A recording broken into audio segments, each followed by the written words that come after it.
Hello दोस्तों, महाकाल दर्शन channel में आप सभी का स्वागत है। आज हम बात करने वाले हैं छठ महापर्व की, जो कि शुद्धता, आस्था और सूर्य उपासना का सबसे महान पर्व माना जाता है। इस पूजा में सूर्य देव को हम साक्षात प्रमाण मानते हैं और ये सच्चाई है कि जो भी सच्चे मन से छठ मैया की आराधना करता है, उसकी हर मनोकामना जरूर पूरी होती है। लेकिन दोस्तों, छठ पूजा जितनी पवित्र है, इसके नियम उतने ही कड़े हैं। तो आज हम आपको दो बहुत जरूरी बातें बताएंगे। 1. सबसे पहले, किन किन महिलाओं को ये व्रत नहीं रखना चाहिए और क्यों। 2. और दूसरा, छठ पूजा की वो संपूर्ण विधि क्या है जिसे करने से छठ मैया खुश होती हैं। तो चलिए, बिना किसी देरी के सबसे पहले जानते हैं कि किन महिलाओं को ये कठिन व्रत करने से बचना चाहिए। छठ पूजा का व्रत आमतौर पर विवाहित महिलाओं द्वारा संतान की कामना, उनके स्वास्थ्य और दीर्घायु के लिए किया जाता है, लेकिन कुछ विशेष परिस्थितियों में महिलाओं को यह व्रत न करने की सलाह दी जाती है। शास्त्रों और मान्यताओं के अनुसार निम्नलिखित महिलाओं को छठ पूजा का व्रत करने से मना किया जाता है या उन्हें सावधानी बरतने की सलाह दी जाती है। 1. कुंवारी कन्याएं, अनमैरिड गर्ल्स। क्यों नहीं? कुछ मान्यताओं के अनुसार कुंवारी कन्याओं को सूर्य देव की उपासना या छठ व्रत नहीं करना चाहिए। इसके पीछे एक पौराणिक कथा है कि महाभारत काल में माता कुंती ने कुंवारी अवस्था में सूर्य देव की उपासना की थी, जिससे उन्हें पुत्र की प्राप्ति हुई थी। इस घटना के कारण ऐसा माना जाता है कि कुंवारी लड़कियों के लिए ये व्रत वर्जित है, ताकि उन्हें कोई समस्या न हो। अपवाद: हालांकि कुछ अन्य मान्यताओं में ये भी कहा गया है कि कुंवारी कन्याएं भी ये व्रत कर सकती हैं, जिससे उन्हें योग्य वर और सुख समृद्धि मिलती है। लेकिन अधिकांशतः यह विवाहित महिलाओं के लिए ही उचित माना गया है। 2. मासिक धर्म, पीरियड्स वाली महिलाएं। क्यों नहीं? छठ पूजा में शारीरिक और मानसिक शुद्धता को बहुत अधिक महत्व दिया जाता है। मासिक धर्म के दौरान महिला को अशुद्ध माना जाता है, इसलिए उन्हें पूजा के दौरान मूर्तियों या प्रसाद को छूने से बचना चाहिए। सलाह: यदि छठ पर्व के समय मासिक धर्म चल रहा हो, तो ऐसी महिलाओं को स्वयं व्रत न करने या पूजा के कार्यों में सीधे भाग न लेने की सलाह दी जाती है। वे दूर से या किसी अन्य शुद्ध महिला या पुरुष के माध्यम से अर्घ्य दिलवा सकती हैं। 3. गर्भवती महिलाएं, प्रेग्नेंट वुमेन। क्यों नहीं? छठ व्रत बहुत कठिन होता है, जिसमें 36 घंटे तक निर्जला, बिना पानी के उपवास रखना होता है। गर्भावस्था की स्थिति में इतना कठोर उपवास माता और शिशु दोनों के स्वास्थ्य के लिए हानिकारक हो सकता है। सलाह: शास्त्रों में गर्भवती महिलाओं के लिए इस कठिन व्रत को न करने का विधान है। उन्हें व्रत करने से बचना चाहिए। 4. बीमार या बहुत बुजुर्ग महिलाएं, सिक और वेरी ओल्ड वुमेन। क्यों नहीं?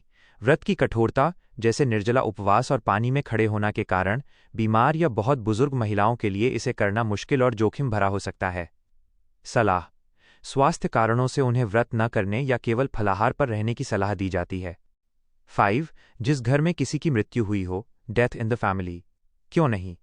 यदि हाल ही में सामान्यतः 1 वर्ष के भीतर परिवार में किसी सदस्य की मृत्यु हुई हो, तो उस वर्ष छठ पूजा नहीं की जाती है, क्योंकि इसे सूतक की अवधि माना जाता है, जिसमें धार्मिक कार्य वर्जित होते हैं। निष्कर्ष: छठ पूजा अत्यंत पवित्रता और कठोरता वाला व्रत है।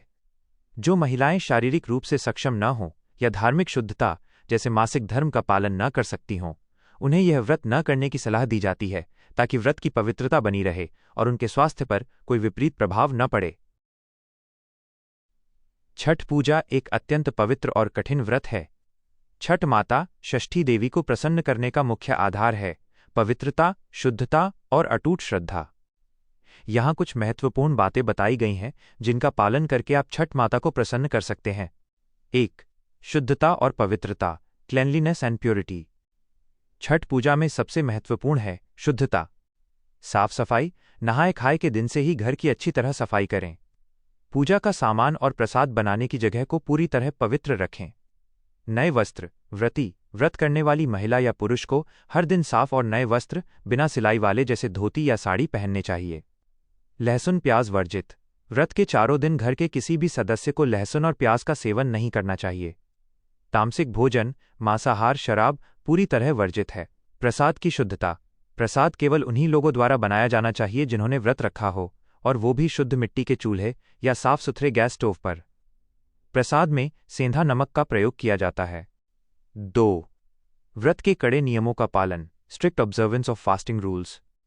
व्रत के नियमों का पूरी श्रद्धा और लगन से पालन करने पर छठ माता अत्यंत प्रसन्न होती हैं। नहाए खाए: पहले दिन शुद्ध सात्विक भोजन जैसे कद्दू भात ग्रहण करें। खरना: दूसरे दिन शाम को गुड़ की खीर का प्रसाद ग्रहण करने के बाद 36 घंटे का निर्जला बिना अन्न जल के उपवास शुरू करें। जमीन पर सोना। व्रती को व्रत के दौरान चारपाई या बिस्तर का त्याग करके जमीन पर चटाई या कंबल बिछाकर सोना चाहिए। मन की शुद्धि। किसी से वाद विवाद न करें और मन में किसी के प्रति द्वेष या गलत विचार न लाएं। 3. सूर्यदेव को विधि विधान से अर्घ्य, offering arghya to sun god. Suryadev Chhath माता के साथ पूजे जाते हैं, इसलिए सही तरीके से अर्घ्य देना जरूरी है। सही सामग्री। बांस के सूप या टोकरी में सभी प्रसाद, ठेकुआ, फल, गन्ना, नारियल आदि को अच्छे से सजाकर रखें।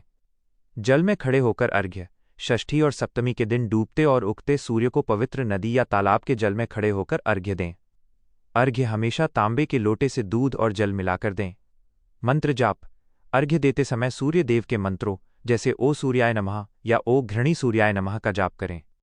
4. दान और परोपकार, चैरिटी एंड अल्ट्रुइज्म। व्रत का पारण करने के बाद अपनी श्रद्धा के अनुसार गरीबों और जरूरतमंदों को दान अवश्य करें।